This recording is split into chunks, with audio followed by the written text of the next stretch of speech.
Vous connaissez les oreillettes? Ces beignets croustillants, légers comme un nuage, qu'on croque sans jamais pouvoir s'arrêter. Aujourd'hui, je vous raconte l'histoire de cette douceur traditionnelle, pleine de secrets et de gourmandise. Et restez bien jusqu'à la fin. Je vous partagerai une petite astuce pour les rendre encore plus irrésistibles. Les oreillettes, c'est une spécialité bien ancrée dans nos traditions, surtout dans le sud de la France. À l'origine, on les préparait pour le carnaval, cette période festive juste avant le carême. C'était l'occasion d'utiliser toutes les bonnes choses qu'on avait en réserve. La farine, les œufs, le sucre. Quand j'étais petite, ma mère en préparait chaque année pour Mardi Gras. Et croyez-moi, c'était tout un rituel. La pâte reposait sur la table de la cuisine, sous un torchon, avant d'être étalée aussi fine que du papier. Ce que je préférais, c'était ce moment où elle plongeait les morceaux de pâte dans l'huile chaude.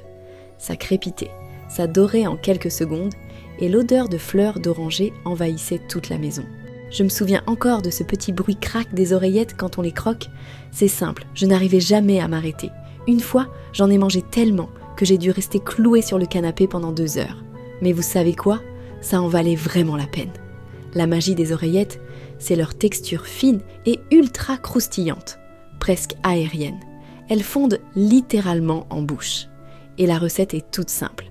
De la farine, des œufs, un peu de sucre, une touche de beurre pour plus de gourmandise, et surtout de la fleur d'oranger pour ce parfum incomparable. Mais ce qui fait toute la différence, c'est l'épaisseur de la pâte. Si elle est trop épaisse, les oreillettes seront lourdes, trop fines, elles risquent de brûler à la cuisson.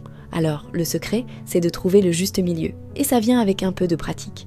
Et pour des oreillettes vraiment parfaites, voilà mon conseil. Étalez la pâte aussi finement que possible. Et surtout, saupoudrez-les généreusement de sucre glace dès qu'elles sortent de l'huile, pendant qu'elles sont encore bien chaudes. C'est là qu'elles sont au top. Si cette recette vous rappelle des souvenirs d'enfance, abonnez-vous pour découvrir encore plus de douceur traditionnelle. Et dites-moi en commentaire. Vous êtes plutôt fleur d'oranger ou zeste de citron pour parfumer vos oreillettes? Moi, je suis 100% team fleur d'oranger. Et vous?